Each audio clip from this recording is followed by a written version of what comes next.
Selamat sore, perkenalkan nama saya Wahri Krisnawati. Di sini saya akan menjelaskan tentang kerangka kerja Enterprise Risk Management atau IRM. Langsung aja ke penjelasannya ya. Konsep Enterprise Risk Management yang pertama adalah didefinisikan sebagai kompetensi risiko di dalam perusahaan atau organisasi. Terus yang kedua, IRM adalah kemampuan organisasi untuk memahami dan mengendalikan tingkat risiko yang diambil dalam mengelola strategi bisnis, ditambah dengan akuntabilitas atau risiko yang diambil. Terus yang ketiga, ada manfaat utama IRM adalah menambah perspektif dan fokus pada manajemen risiko di seluruh lini perusahaan. Kemudian yang keempat, ada konsep Enterprise Risk Management telah ada selama beberapa tahun. IRM memperoleh keunggulan signifikan sebagai komponen yang lengkap dari keseluruhan strategi bisnis sebuah organisasi atau perusahaan. Kemudian ada RMAIRM Council, merupakan upaya untuk menciptakan panduan praktis untuk menerapkan kerangka manajemen risiko perusahaan yang kuat yang akan membantu institut dari berbagai ukuran mengelola risiko mereka secara holistik. Terus kemudian yang terakhir, dengan menjadikan hal tersebut sebagai panduan, Dewan mengadopsi sebuah strategi yang akan membantu manajemen dan Dewan Direksi menjawab pertanyaan bisnis yang relevan mengenai risiko yang akan dihadapi perusahaan, strategi bisnis dan cakupan risiko, tata kelola dan kebijakan, data infrastruktur risiko, pengukuran dan evaluasi, pengendalian lingkungan, respon, risk appetite, dan stress testing. Kemudian, selanjutnya, kerangka kerja menurut COSO IRM Framework seperti yang terdapat dalam Eksekutif Summary September 2004 membagi objektif atau tujuannya menjadi 4 kategori besar. Di antaranya ada strategi, yaitu tujuan yang ditetapkan pada tingkat manajemen atas, disatukan dan dibuat untuk mendukung misi dari perusahaan. Terus yang kedua ada operation, tujuan ditetapkan pada tingkat manajemen atas, disatukan dan dibuat untuk mendukung misi dari perusahaan. Terus yang ketiga ada reporting, pelaporan yang dapat dipercaya. Dan yang terakhir ada compliance atau bisa disebut patuh dengan hukum dan peraturan yang berlaku. Kemudian selanjutnya selain itu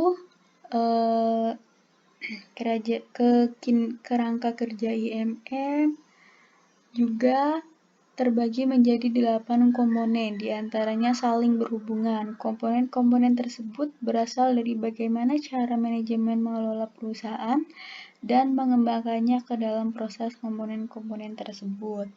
Yang pertama ada internal environment, merupakan komponen ini memperlihatkan penekanan dari organisasi dan penetapan dasar terhadap bagaimana risiko dipandang, ditetapkan oleh entitas termasuk di dalamnya filosofi pengelolaan risiko dan batas risiko tersebut. Terus ada integrity dan nilai-nilai etika yang ada di lingkungan di mana mereka beroperasi. Terus yang kedua ada objective setting, merupakan tujuan yang harus ditetapkan sebelum manajemen dapat diidentifikasi kejadian-kejadian yang terjadi yang dapat mempengaruhi pencapaian. IRM memastikan bahwa manajemen telah berada pada proses yang tepat ketika menentukan tujuan dan memilih hal-hal yang dapat mendukung tujuan tersebut, menyatukan dengan misi dan entitas mereka untuk konsisten terhadap batas risiko yang telah ditetapkan. Kemudian ada event identification, merupakan kejadian internal dan eksternal yang dapat terhadap pencapaian tujuan dari entitas harus diidentifikasi, harus dibedakan antara risiko dan kesempatan. Kesempatan merupakan kembali kepada strategi manajemen atau proses penetapan tujuan tersebut. Kemudian ada risk assessment, merupakan risiko yang dianalisa dengan mempertimbangkan kemungkinan dan dampak sebagai dasar untuk menetapkan bagaimana hal tersebut dapat dikelola. Risiko juga dinilai atas dasar melekatnya dan hal yang ditinggalkannya. Kemudian ada risk response, manajemen menyeleksi respon dan dari resiko, menghindari, menerima, mengurangi, atau membagi resiko, menetapkan tindakan-tindakan untuk menyelaraskan resiko dengan toleransi resiko dari entitas dan batas resiko. Kemudian ada control activities, yaitu peraturan dan prosedur yang akan diberlakukan dan diimplementasikan untuk menolong memastikan respon dari risiko berjalan secara efektif. Kemudian ada information dan communication. Informasi yang relevan diidentifikasikan, ditangkap, dan dikomunikasikan secara formal dan sesuai dengan waktu yang telah ditetapkan, sehingga membuat orang dapat mengetahui tanggung jawab mereka. Komunikasi yang tepat dan efektif yang harus berlangsung dalam pengertian yang luas, seperti mengalir ke bawah dan menyeluruh dan ke atas entitas. Terus ada monitoring yang terakhir, keseluruhan dari IRM dimonitor dan dimodifikasi sivitas manajemen sesuai dengan kebutuhan. Monitor hal tersebut diselesaikan melalui aktivitas manajemen, evaluasi yang berbeda, atau keduanya sekaligus. Terus kemudian ada elemen manajemen risiko organisasi. Ada dua ya, yang pertama prasarana manajemen risiko. Dalam pelaksanaan manajemen risiko, hal utama yang harus dilakukan adalah mempersiapkan segala prasarana, yaitu prasarana lunak dan keras. Yang pertama ada prasarana lunak. Ada beberapa isu yang berkaitan dengan penyiapan prasarana lunak untuk manajemen risiko, yaitu ada pengembangan budaya dasar, risiko untuk anggota organisasi, dan dukungan manajemen. Terus yang kedua ada prasarana keras. Prasarana keras meliputi prasarana fisik seperti gedung perkantoran, komputer, dan sarana-sarana fisik lainnya yang mendukung proses manajemen risiko. Kemudian selanjutnya yang kedua ada proses manajemen risiko. Proses manajemen risiko ini diterjemahkan dalam 3 langkah, yaitu ada perencanaan, pelaksanaan, dan pengendalian. Kemudian di sini ada tantangan dan solusi penerapan IRM. Yang pertama ada tantangan ya dalam penerapan IRM tersebut. Antara lain tantangan-tantangan yang dihadapi oleh perusahaan dalam menerapkan sistem IRM dalam perusahaan, yaitu kurangnya minat dari direksi, pejabat senior, dan para pejabat bisnis. Terus yang kedua ada gagal dalam memamerkan quick wins.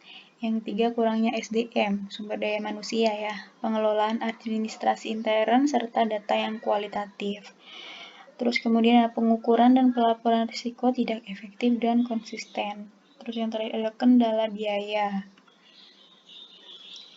Nah, dari tantangan terdapat solusi penerapan IRM. Antara lain ada sumber daya manusia yang profesional dengan jumlah yang memadai. Terus yang kedua melakukan pengembangan IRM dan merencanakan penerapannya.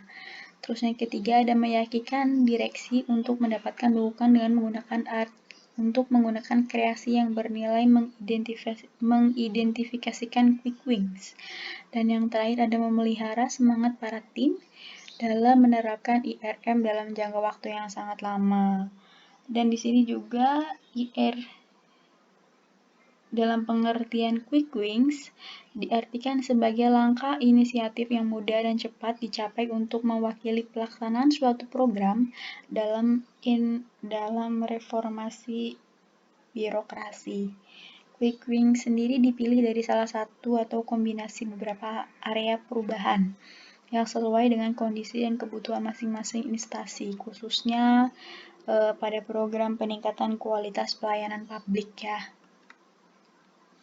Terus di sini ada peran audit internal dalam IRM. Peran inti audit internal dalam IRM adalah kegiatan yang merupakan dengan layanan pemastian yang meliputi memberikan keyakinan pada desain dan efektivitas proses manajemen risiko. Terus ada memberikan keyakinan bahwa risiko dievaluasi dengan benar. Terus kemudian ada mengevaluasi proses manajemen risiko, selanjutnya mengevaluasi pelaporan mengenai status dan risiko-risiko kunci dan pengendaliannya. Yang terakhir ada meninjau pengelolaan risiko-risiko kunci termasuk efektivitas dari pengendalian dan respon lain terhadap risiko-risiko tersebut.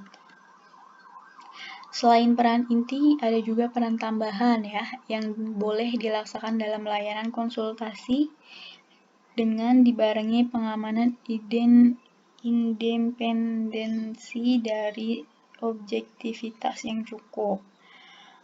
Yang pertama ada memulai pembentukan IRM dalam organisasi. Yang kedua, mengembangkan strategi manajemen risiko bagi perusahaan hewan. Terus yang ketiga ada memfasilitasi identifikasi dan evaluasi risiko. Keempat, pelatihan manajemen tentang respon risiko. Keenam, ada mengkoordinasi kegiatan IRM. Terus selanjutnya, mengkonsolidasi laporan mengenai risiko. Yang terakhir, memelihara dan mengembangkan kerangka kerja IRM.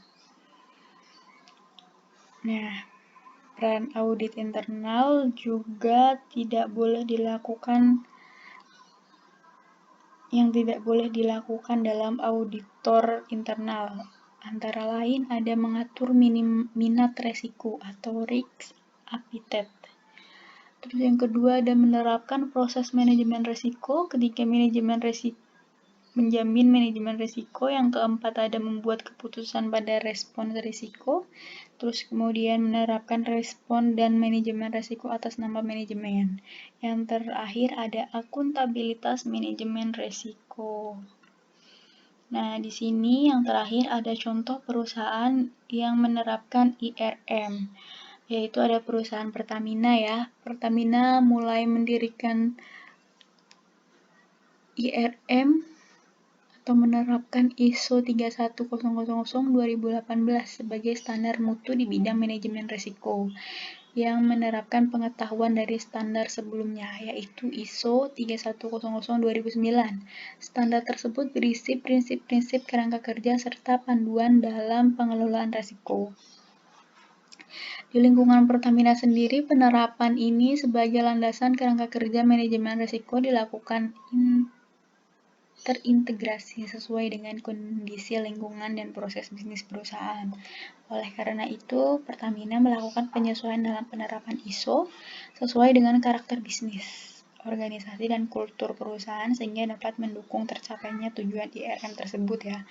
Di Pertamina sendiri, tiga fondasi utama dalam ISO yang diimplementasikan dalam pengelolaan risiko di Pertamina terdiri dari prinsip atau risk management principle, terus ada kerangka kerja atau risk management framework, dan proses risk management proses atau manajemen risiko. Nah, selesai